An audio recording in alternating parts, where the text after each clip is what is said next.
I like people to be honest, not stupid. Nobody brings the truth to life. Is that what you want me to believe? Nobody can read between the lies.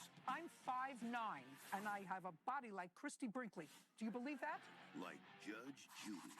She's an 18-year-old girl. She got a settlement. You saw a little money. You wanted a big red truck. Shiny, shiny, shiny red truck. I still love this job. Weekdays at 5 and 5:30 on Fox 5 Plus.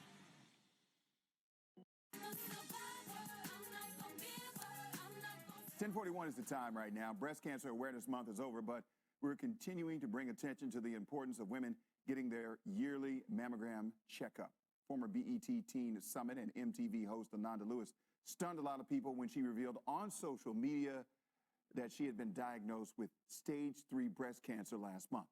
Had a chance to speak with her about her treatment and the important message on mammograms.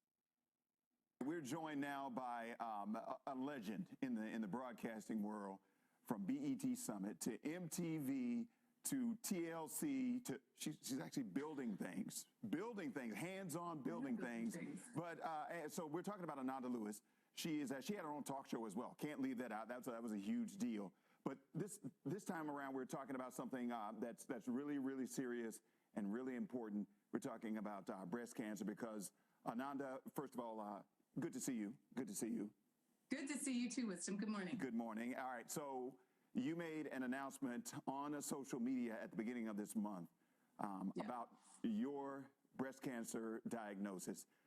It was very, very emotional for you, very touching, because at that point you had not told your family and friends.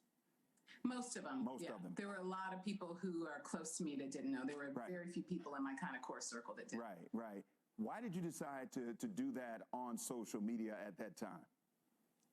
Well, I mean, we all know social media is the way to connect to people right now. It didn't make sense to me to try to orchestrate it and get somebody to do an announcement. That wasn't organic for me. That's never been who I am. So it felt like the right time. It was the beginning of Breast Cancer Awareness Month. And, I wanted to use my platform in the right way.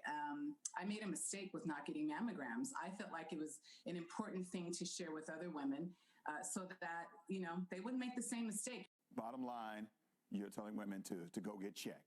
That's the bottom line here. You're being a messenger. Mammograms. Yeah. Wisdom, one more thing. Yes.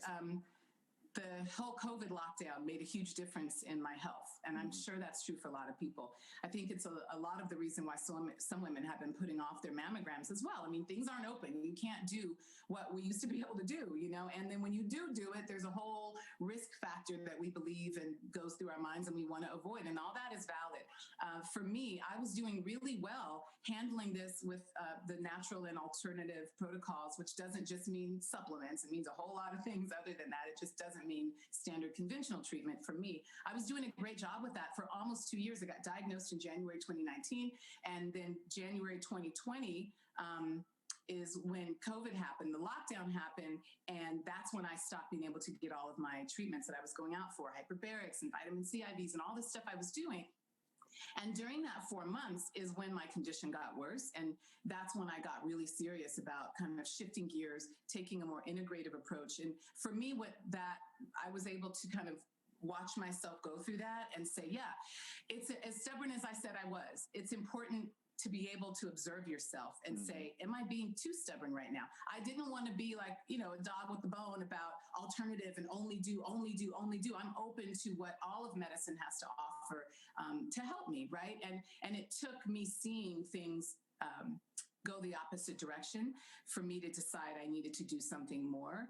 And I'm so grateful that, not grateful for COVID at all, but there are blessings even in things we consider curses. All right, well, the conversation didn't stop there, because you can catch the rest of the interview on my podcast, The Unconventional Wisdom, Marissa. So she was very open, very upbeat, as you noticed, about has a positive attitude about her outlook and everything. So we're all praying for her. Yeah, I've admired her for years. I have to check it out. Thank you. Well, this morning we are back with part 2 of my interview with the ladies of The Real. We chatted about a lot of stuff, including their dream guests as well as their upcoming holiday plans. Take a look. I don't know when you all sleep. You have so many projects going on. I mean, you just